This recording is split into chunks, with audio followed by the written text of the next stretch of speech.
the solution to self-confidence. Now, this is a 3-part video series, so make sure you check back over the next 3 days because you don't want to miss any part of this process. It's not just one quick tip, it's several things. The first step to develop self-confidence is we need to know what our needs and wants are, our morals and values, and what's negotiable and non-negotiable to us. Now, let me explain what that means. A lot of people go, well, I know what I need and want. I know my morals and values. I know what's negotiable. But is that really true? I've found most people have never sat down and actually thought about that process. They've never really written it out. All of my students, all of my clients, it's always the same. They're, oh, I know what it is. I'm like, well, let's write it out. And they always come back the next week and go, you know, I never really thought about that.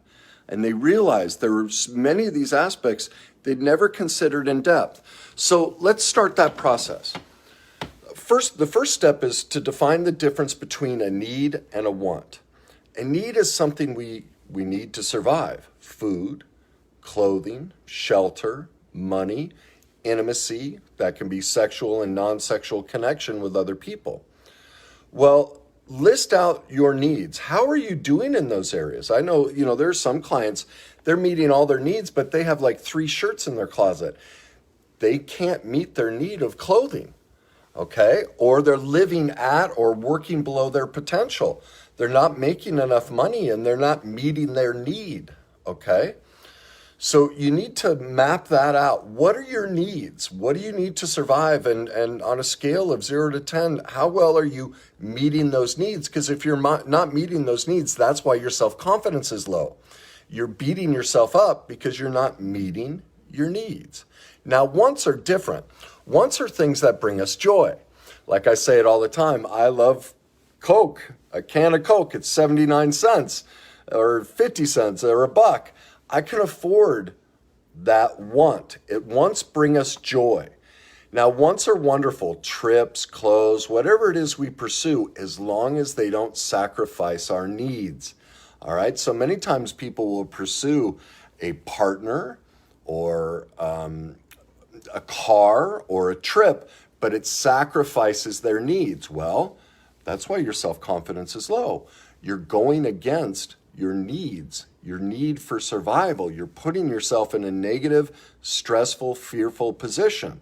So you need to map out what are your needs and what are your wants. Some people refuse to do anything for themselves. They're so busy doing things for others, they never meet their own wants. They never give joy. They think, oh, no, that's selfish. I can't do that. I have to do things for everyone all the time. Well, that's wrong. You can never do anything truly loving for somebody until you love yourself first, because otherwise there's a condition to it. You'll feel a sense of, man, I never get my needs and wants met. So you have to meet yours first. Now let's move on to morals and values. Most people are like, I know my morals and values. Well, again, break them down. Family, relationships, career, sex. Sex is incredibly important. What are your morals and values? Because many people get in relationships and they find out 1, 5, 10 years later, oh my God, we don't share the same morals and values. Well, that only happens. If you've ended up in a relationship where that happened, it's only because you never sat down and truly identified your morals and values. You just thought this person was cute, you got along, you had fun, and then the next thing you know, it gets to the deeper layers and you realize, oh my God, they do things that aren't okay with me. That's why it's critically important. And this is the one, the morals and values, most people think, oh, I know what that is.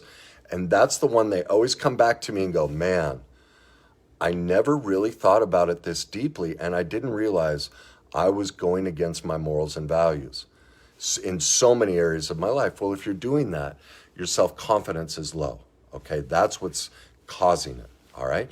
Now, let's get to the third aspect, what's negotiable and non-negotiable.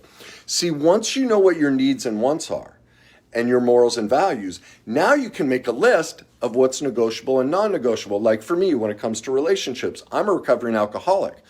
But what's weird is I'm fine being around somebody who has a couple drinks. But what is completely non-negotiable is anyone who smokes a joint. Like you smoke a joint once, I'm done. Now, I know that seems crazy. In this world, everyone's getting stoned and thinks it's great for you. It's horrific for you, but those are their morals and values. Those are their needs and wants. But I will not get in a relationship with anyone who has a drug habit. Pills, sleeping pills, we condone so many drug addictions now. Well, that just goes against, I just can't be around that. But drinking, depending on how much and how often and how they do their drinking, that's negotiable for me. I can handle some drinking. And see, because I sat down and thought about my needs and wants and what's negotiable and non-negotiable, my morals and values, now I can do that. And that's what happens is people end up getting in relationships or working at a place because they didn't consider those things. And now they're finding this discord inside of them, and they lack confidence in their decisions. Well, if we lack confidence in our decisions, if we lack confidence in our abilities, it's only because we haven't mapped them out. See, once you have those mapped out, because ultimately what self-esteem and self-confidence comes down to is we are taking actions that work for us. So that basically we're spending our day meeting our goals, meeting our needs and wants, we're fulfilling ourselves. When we lack confidence, we're going against ourselves. So the first step in this process is laying out, who are you? What matters to you? What is just negotiable and non-negotiable? Now, when you start living by those three things, needs and wants, morals and values, negotiables and non-negotiables, that's the single greatest way to build self-esteem and self-confidence, because you're operating within your authenticity and what works for you. Now, like I said, everybody who struggles with self-confidence, everybody who is in a poor relationship or a poor career, it's because they haven't sat down and done that. And so they're operating against themselves. They're taking actions, steps every day that goes against their authenticity and who they really are. And that's why they're struggling. All right. So that's the first step. There's much more to this. Make sure you tune in tomorrow and catch part 2. There will be 3 parts to this, so we can walk you through the complete process to regain and build the self-confidence that we all deserve. Leave me comments. Let me know how, as you do these 3 steps, over these 3 days, how you noticed a shift in your feelings about yourself and exactly what you need to do and what was keeping you from the self-confidence, or as I call it, the greatness that we all have within us. All right, I hope you're having a great Sunday, and I look forward to seeing you tomorrow. Have a great day.